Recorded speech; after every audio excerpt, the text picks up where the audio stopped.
Hello guys, welcome to Charvik academy. Charvik academy welcomes you. आज हम discuss करेंगे क्लास नाइन्थ की साइंस की वर्कशीट नंबर 70 जो कि आई है 17 जनवरी 2022 को। इस वर्कशीट में हम जानेंगे पावर के बारे में। तो आइए शुरू करते हैं। Guys, power of an object is defined as the rate of energy consumption और रेट ऑफ वर्क डन। जहां पर बात रेट की आ जाए, समझ लो वहां पर टाइम इन्वॉल्व है। इस पॉइंट को आप हमेशा याद रखिएगा। तो यहां पे कहा गया है कि power is the rate of energy consumption, that means power is equal to E upon T हो जाएगा। रेट की बात है तो टाइम के साथ कंजप्शन की बात हो रही है यहाँ पर।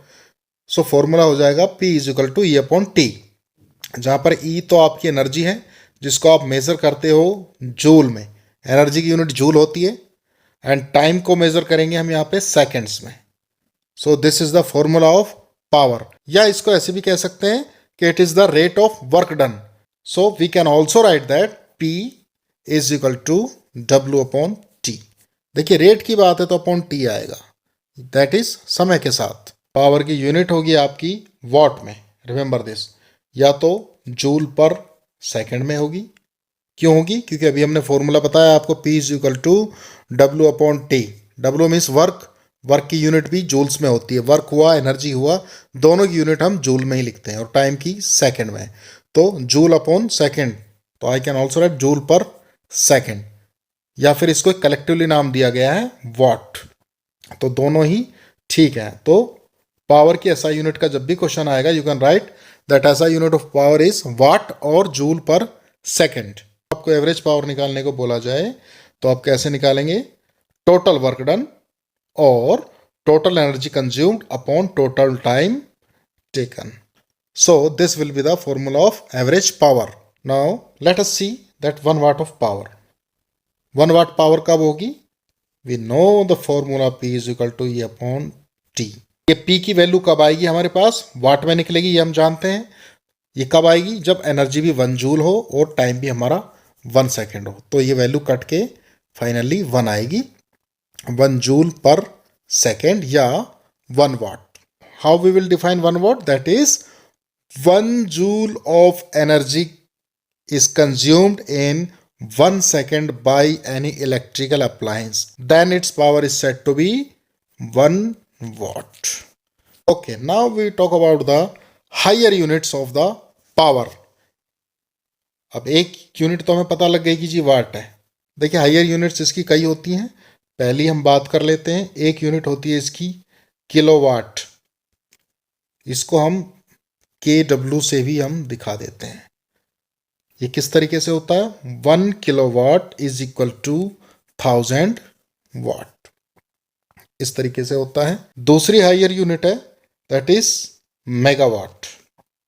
और 1 मेगावाट बराबर होता है आपके 10 की पावर 6 वाट के। इससे भी बड़ी यूनिट होती है, that is called as gigawatt, 1 GW। It is equal to 10 raised to power 9 watt. अब कुछ एग्जांपल्स देख लेते हैं। एक एग्जांपल इसमें दिया हुआ, a body does 12 joule of work in 5 second, what is its power? तो सिंपली फॉर्मूला लगा देंगे, P equal to E upon T वाला। E की वैल्यूज यहाँ पे 20, सो E की जगह आप लिख देंगे 20 joule upon time is 5 second, तो 20 अपॉन 5, तो कट के आ जाएगा 4 वाट। तो 4 what will be the answer.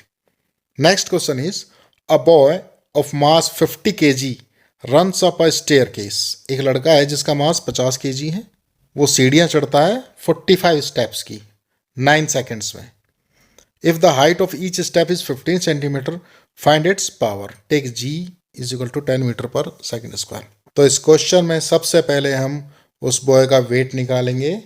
Wait आ जाएगा उसका mg।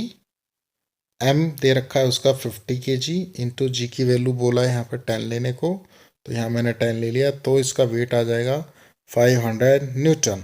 अब वो सीढ़ियाँ ऊपर चढ़ रहा है, तो हम टोटल डिस्टेंस निकाल लेते हैं कितना ऊपर वो गया। तो उसको निकालने के लिए देखिए क्या करेंगे। स्टेप्स हैं टोटल 45, और हर एक स्टेप कितने सेंटीमीटर का है? 15 सेंटीमीटर का, तो इससे मल्टीप्लाई कर देंगे। अब हमको ऐसा यूनिट्स में वैल्यूज रखनी होती हैं, तो सेंटीमीटर से मीटर में चेंज करना पड़ेगा, तो उसके लिए हम सेंटीमीटर को 100 से डिवाइड कर देंगे। तो इसको सोल्व कर लेंगे, तो बस ये आ जाएगा 6.75 मीटर। तो टोटल हाइट जो चली वो आ जाएगी 6.75 मीटर। टाइम उसने लिया है यहाँ पर 9 सेकेंड्स। अब देखिए यहाँ पर हमको निकालना है पावर। पावर का फॉर्मूला एनर्जी अपॉन टाइम। अब यहाँ पर एनर्जी कौन सी है, देखिए ऊपर की तरफ जा रहा है। ऊपर की तरफ जब भी ऑब्जेक्ट जाता है तो पोटेंशियल एनर्जी को एक्वायर करता है। तो यहाँ पर जो एनर्जी है ये पोटेंशियल एनर्जी है। तो पोटेंशियल एनर्जी का फॉर्मूला होता है mgh upon T is equal to, M G की वैल्यू तो हमें पता है, एम जी की वैल्यू हमने निकाली है, दैट इज 500। तो एम जी की जगह मैं यहाँ पे लिख सकता हूँ 500 इंटू एच। एच की वैल्यू है 6.75 upon T, time is 9 second. तो नीचे लिख दूंगा मैं 9। तो गाइस अब इसको हम सॉल्व कर लेते हैं। तो सॉल्व करने के बाद आता है 375, ये आ जाएगा वाट में। तो पावर इज इक्वल टू 375 वाट, ये आपका आंसर हो जाएगा। तो इस तरीके से सॉल्व करेंगे ऐसे क्वेश्चंस को। आगे चलते हैं। Now we talk about the commercial unit of energy. Commercial unit of energy एक तरीका है हमारा लार्ज एनर्जीज को रिप्रेजेंट करने का। तो 1 kilowatt hour is known as the commercial unit of energy, और we can say that energy used in 1 hour at the rate of 1 kilowatt is called as 1 kilowatt hour. So that's it from your worksheet. अब हम इसके questions ले लेते हैं। First question is define power, what is its unit. So your answer will be that it is defined as the rate of energy consumption or the rate of work done. P is equal to energy consumption E upon T. या तो हम P equal to E upon T लिख सकते हैं, या P equal to W upon T भी लिख सकते हैं। W क्या है, work done upon time, and its unit is watt और joule per second. Let's move on next question. It is asking define 1 watt. Formula आपको पता है, P is equal to E upon T होता है। तो P की value 1 कब आएगी, जब E की वैल्यू भी 1 जूल होगी और टाइम की वैल्यू भी 1 सेकेंड आएगी। तो अब हम डिफाइन कर सकते हैं, when 1 joule of energy is consumed in 1 second by an electrical appliance then its power is said to be 1 watt. So it is the answer. Next question, what is the commercial unit of energy, how many joules energy is present in 1 unit. Answer is kilowatt hour is known as the commercial unit of energy, and 1 kilowatt hour is also called as 1 unit. अब question का next part है, how many joules energy is present in 1 unit. देखिए यहाँ पे 1 unit में कितनी joule energy होगी वो हमें निकालनी है। अब 1 यूनिट का मतलब 1 किलोवाट आवर होता है, तो हमने 1 किलोवाट आवर यहाँ पर लिखा। अब इसको हम जूल में कन्वर्ट कर लेंगे। 1 किलोवाट में 1000 वाट होते हैं, वो हमने लिख दिया ओपन करके, एंड 1 आवर में 3600 सेकेंड्स होते हैं, ये हमने ओपन करके लिखा ना। इसको इससे मल्टीप्लाई करा तो हमारे पास इतना जूल आ जाएगा। अब ये निकल रहा है हमारा जूल में, तो इसको हम ऐसे भी लिख सकते हैं 3.6 इंटू 10⁻6 जूल। तो ये हमारा आंसर हो गया, 1 kilowatt hour is equal to 3.6 into 10⁻6 joule.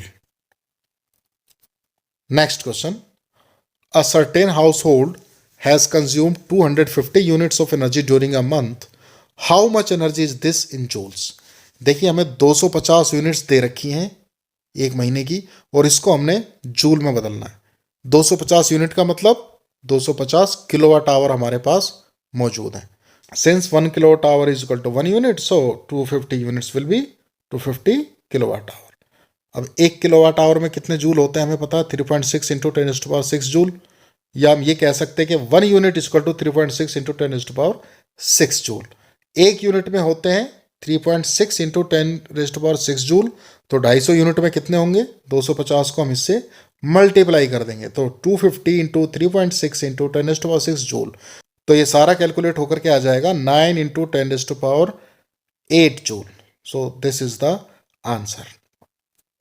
Next question, a lamp consumes 1000 joule of electric energy in 10 second, what is its power. देखिए यहाँ पे एनर्जी दे रखी है, दैट मीन्स ई की वैल्यू है, E is equal to 1000 joule, and time दे रखा है 10 second, T is equal to 10 second. तो हमें फाइंड आउट करना है P. E is given, T is given, we have to find out P. So formula हमें पता, P is equal to E upon T, ये लगा देंगे तो 1000 अपॉन 10 इज इक्वल टू 100 आ जाएगा। तो 100 watt is our answer. So guys that's it from today's worksheet. अगर आपको समझ में आया हो और वीडियो अच्छी लगी हो तो इसको प्लीज़ लाइक ज़रूर कीजिएगा और चैनल को सब्सक्राइब कीजिएगा।